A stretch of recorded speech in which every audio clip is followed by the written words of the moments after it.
Hello there, thank you for staying with us and welcome to another edition of Channels Beam. I'm Victor Matthias. Now, Nigeria has in recent times witnessed a rise in the spate of kidnappings, banditry and abduction of either students and staff of schools or passengers traveling by road on the nation's numerous expressways, in addition to armed robbery.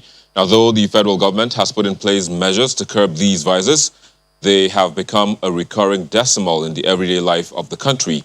And that will be our focus on the program today.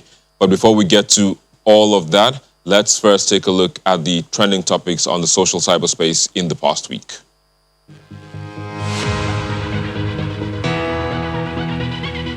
Nigerians, including President Muhammadu Buhari, mourned the death of 7 persons aboard a military plane that crash-landed in Basaleg village near the Nnamdi Azikiwe International Airport. The courageous men were said to be on a surveillance mission to Niger State when they reported an engine failure shortly after takeoff.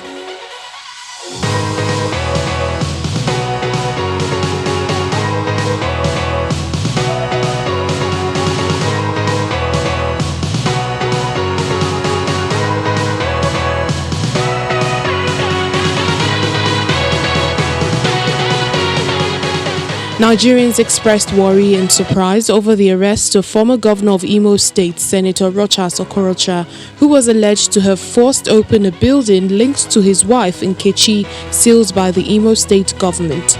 The senator has since been granted bail.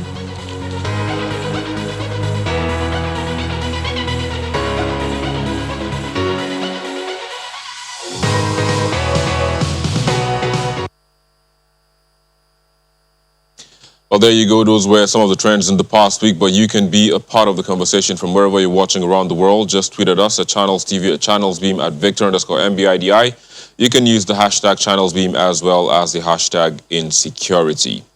Now, joining us to look at today's topic, we have with us Dr. Olumuyiwa Mao. He is a political scientist and he joins us right here in our Lagos studio. It's good to have you in the studio today. Always a pleasure, Victor. Of course. And we also have joining us from our Abuja studio, Nnamdi Chife. He is a security analyst. Nnamdi, also it's good to have you as well join us today on the program. Thank you for having me. Indeed. Well, Olumuyiwa kicks out the conversation for us. It's been a back and forth with bandits, with armed robbers, with kidnappers, in different parts of the country. How well or how do you think we can get past where we are at the moment? I think for us to really be talking about how we can get past where we are at the moment, we should be talking about how we got there. Post-2015, when this administration got into power, many people believed that security will indeed be their fortress. 5 years down the line, we have seen, or a substantial number of Nigerians have seen, that that is not the case. And that is because those who lead us in this country have politicized our national security. When you then ethnicize appointments of key security positions, you make it look like a one-region affair. This is the result that you get in the final analysis.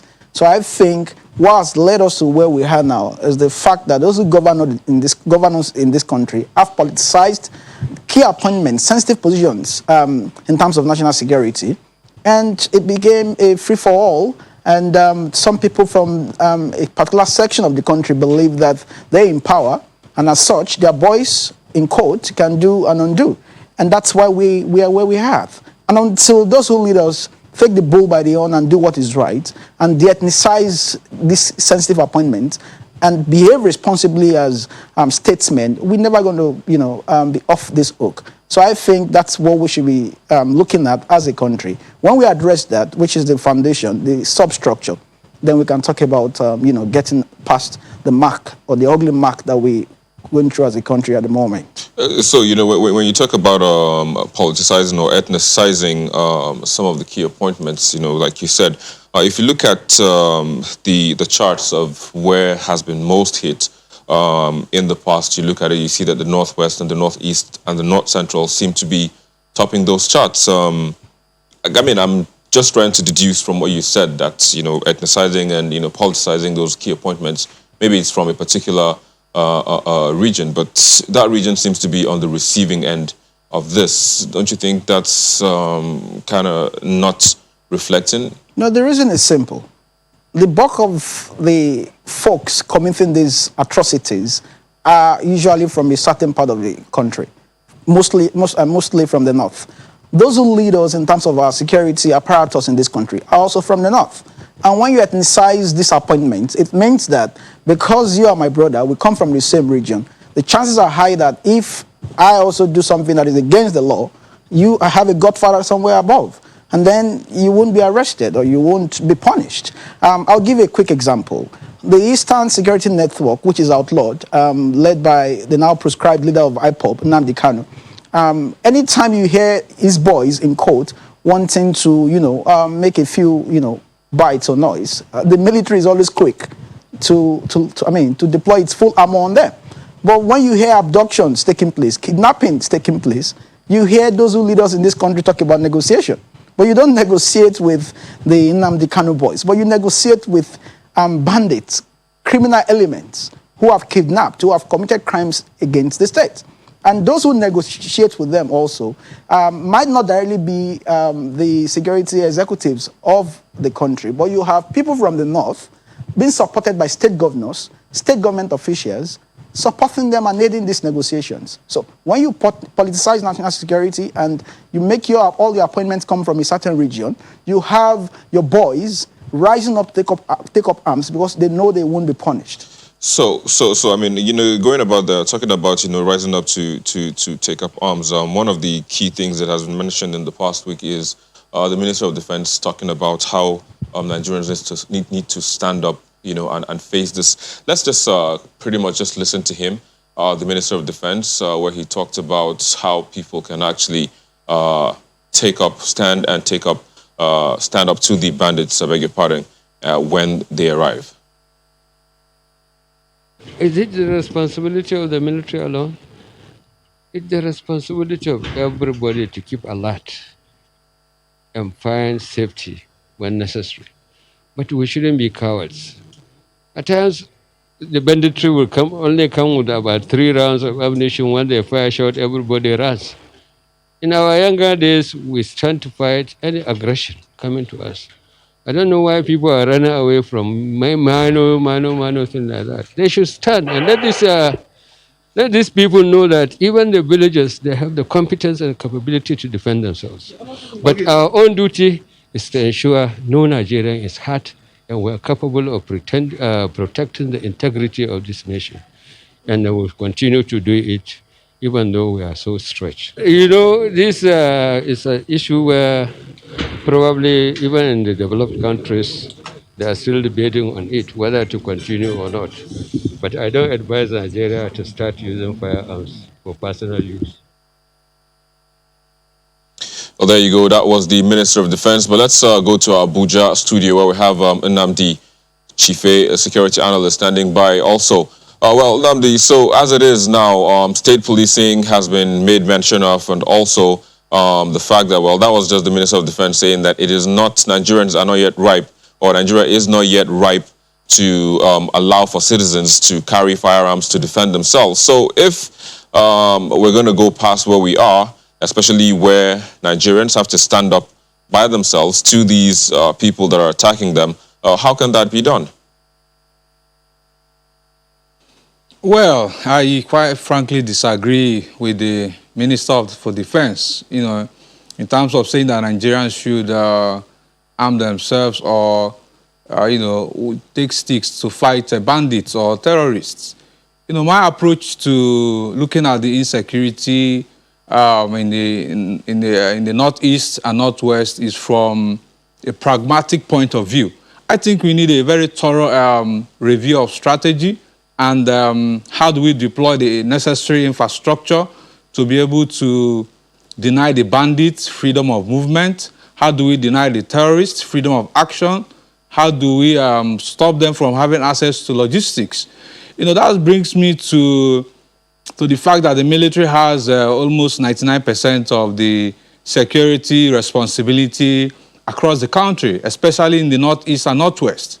Now, my view is that you have to look at the necessary reforms. What do you do about the border security? If you're able to tackle border security, what do you do about population protection force? You have the militaries, with this idea of super camp. Super camp is a military formation whereby they plan offensive and move from there. For instance, the Chief of Army Staff was in the Northeast, giving them charge to recapture Mate from the Boko Haram terrorists. Now, if the military is able to recapture Mate from Boko Haram terrorists, what about the protection of the population?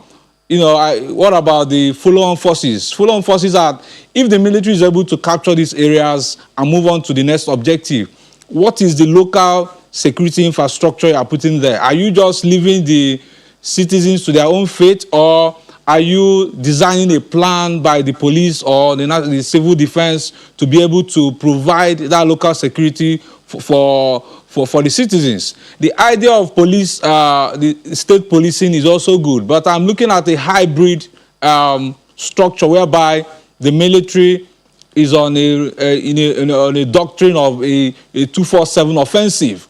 If you are going after the terrorists to deny them freedom of movement, action, in some of these ungoverned spaces in the Northwest, in the Northeast, you need to have local security in place. For instance, you can decide to have a border division to help you to tackle the border challenges that you're having influx of men coming from West and Central African Republic, and also deploying logistics from those areas. I'm very particular about the local population. If you are trying to secure Bama or Mongonu or, say, Katsina, how do you secure the local population beyond the strategy of the military being on patrol or deploying super camp in some of these areas? So the idea of state policing and also and the military coming together to partner to provide security should be what should be utmost on the minds of our security practitioners. So you're saying it should be a continuous process, because after they recapture those places, what next? I believe that was a question you're trying to ask, and I believe you're trying to say that it should be a continuous process. There should be also measures put in place beyond the recapturing of these places to ensure that the people generally are safe. But I'll come back to you again. Let me come to you now. In terms of doing this, in terms of having this continuous security, how would I put it, architecture to protect citizens, what can be done beyond what we have now? Because I believe we have police formations in almost every local government in this country, and yet we still have all this form of voices going on. So what can be done? Do you support state policing or community policing? No, I do support state policing. I think that for a truly fiscal federalism to be operational, state policing is a very important aspect of our security needs that we need to focus on. But beyond that, there's something we are missing. The Nigerian security forces combined, we hand up to 300,000. Both the Navy, the Air Force, the Army, armed forces, not home to 300,000 men and women to secure more than 200 million lives. So the first is that we are grossly understaffed in terms of resources, manpower. And the second is that we still need to prioritize our security needs. Out of these 300,000 plus strength that we have, I'm not sure we have the right figures because we keep getting conflicting figures. But from the research and a few things that some of us have done, we need to ensure that the few men and women that we have available are prioritized in such a way that we don't have too many men looking after our VIPs. Take, for example, a major general in the army has probably about 10, 15 soldiers guarding his hometown, guarding his private home in Ikoyi or Abuja, when you have essential needs that these gentlemen and women can be deployed to. So you look at the police force, for example. The last time the IG was saying all policemen attached to VIPs needed to be deployed, he actually recalled them. I'm not so sure that was implemented. So what are the available hands we have at the moment? We need to prioritize our needs, deploy these men who are looking after our VIPs to key spots, hotspots. All right. While you talk about more of these, just hold your thoughts for a bit. So we'll take a break, and of course, when we'll come back, I'll come back to you to continue on that. But we'll take a quick break, and we'll be back in a moment. Please stay with us. Thank you for staying with us. Now, just before we went on break, we were looking at breaking those numbers of how many people, the numbers we have in the country's security architecture, and also looking at that in ratio to the population of the country and how what we have can protect what we have again. But Olumiwa, so you were making analysis of how top military officials, have what's it called now, orderlies and and other officers who follow them instead of being in hotspots. But these are people who are in charge of the security architecture. Don't you think they need that protection?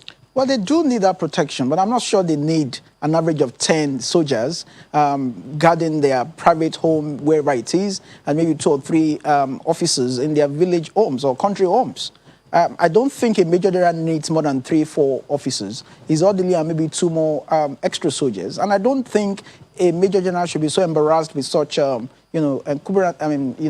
perks that it becomes so complacent and so rich security-wise. I think we have pressing needs at the moment, and I think that those who lead us in this country aren't prioritizing the resources we have in the best way possible.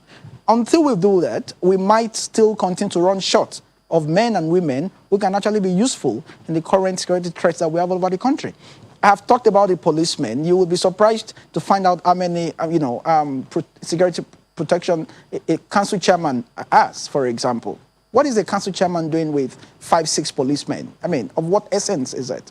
And these are the areas we need to look at so that when we have civil disturbances, the police can readily be deployed to such, trouble spots. And when we need to confront the enemies of states like bandits, kidnappers, Boko Haram members, the men and women of the Nigerian army who are trained for that specific purpose can be deployed. So we need to mop up all these SSs we have in circulation and embark on massive recruitment.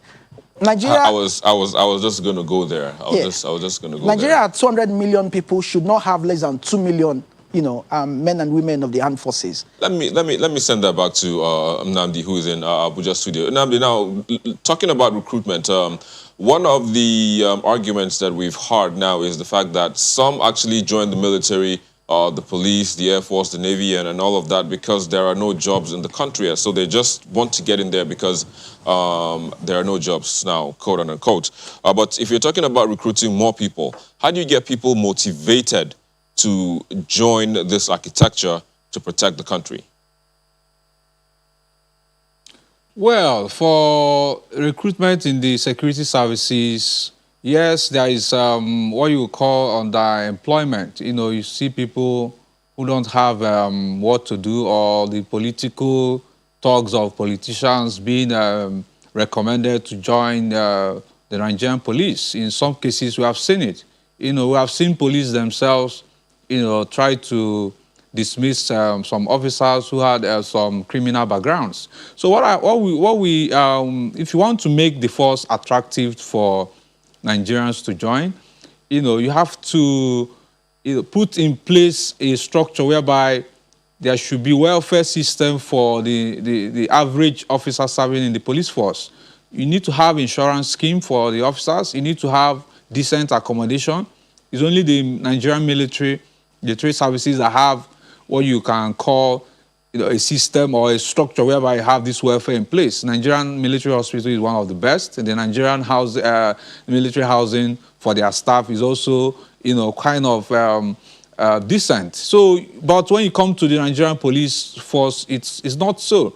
So, for you to attract graduates and lower cadres into the force, there should be a welfare system for them, and also try to put in place a remuneration that can take care of their basic needs.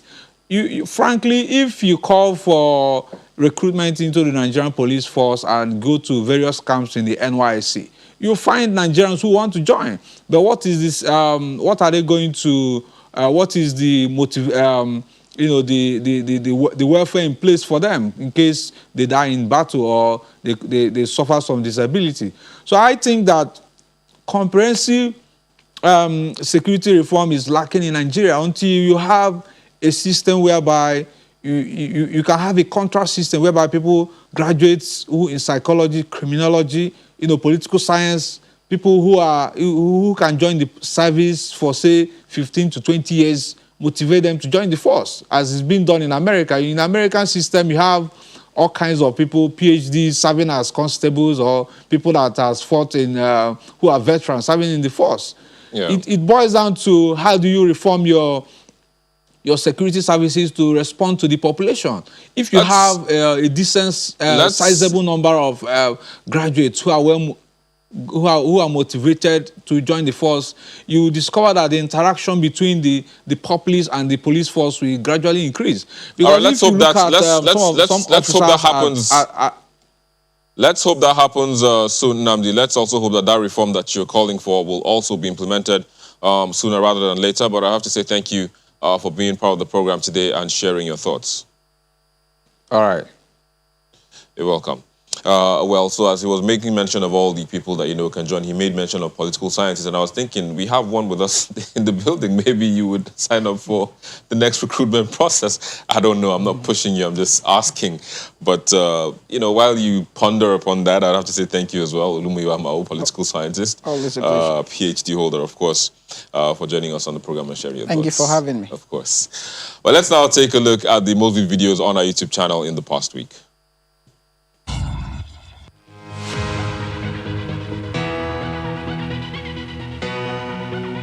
Security. And Senator Abaribe asking President Buhari to resign begins this week's most viewed videos. When you want to deal with a matter, you go to the head. So we go to the government and ask this government to resign because they can no longer do anything in this country. It's followed by the tanker explosion that occurred on the Otedola Bridge in Lagos in 2018.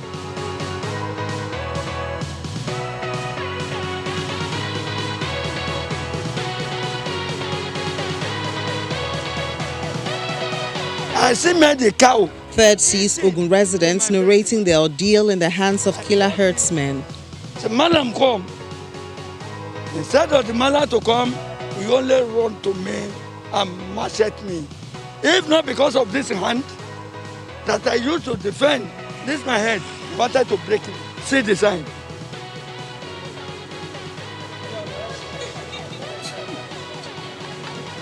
In second, the governor of Taraba State asking the federal government to allow citizens own licensed guns for self-protection comes in. And if we cannot be able to provide security for our citizens, then allow all the citizens to buy AK-47. If everybody is licensed with AK-47, I swear nobody will come to your house. Or if he comes, then it depends on who is faster. Nigeria State refused to get that they have failed. While in first, for the second week running, is an arrested protester asking the federal government to accept its failure.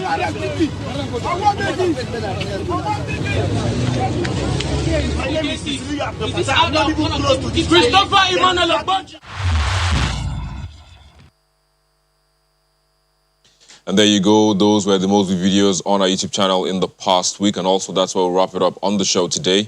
Thank you for watching. I'm Victor Matthias.